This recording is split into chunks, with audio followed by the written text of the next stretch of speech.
Chapter 12. Life in a War Zone. The Mediterranean was no longer just a stretch of blue water dotted with fishing boats and merchant sails. It was now a battlefield. With America and Britain at war, every port, every ship, and every shadow on the horizon carried danger.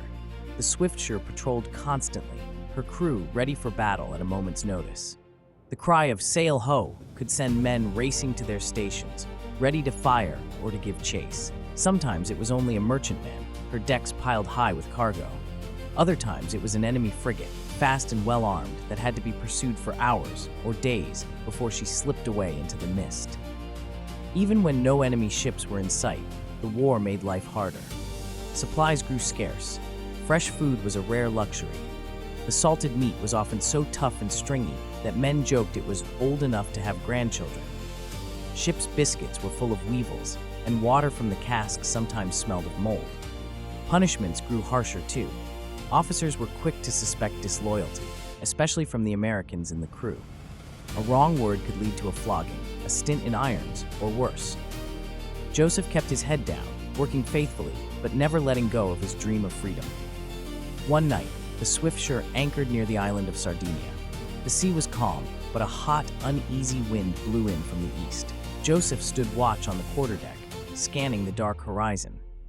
In the distance, the faint glow of lanterns marked another ship's position.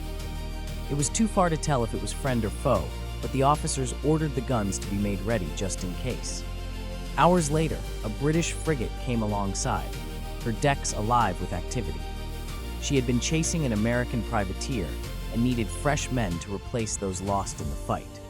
Without warning, orders came for a draft of sailors from the Swiftsure, and Joseph's name was called. Once again, he found himself climbing down into a boat, watching his old ship fade away into the dark. The frigate's crew eyed him suspiciously as he came aboard.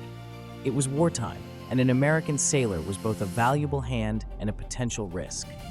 Joseph took a deep breath. Another ship, another crew, another chapter in his captivity. Yet he told himself the same thing he always did. The Lord knows where I am.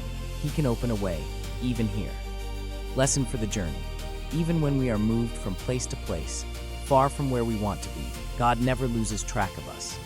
He knows every wave, every wind, and every step of our journey. Bible verse. Where can I go from your spirit, or where can I flee from your presence?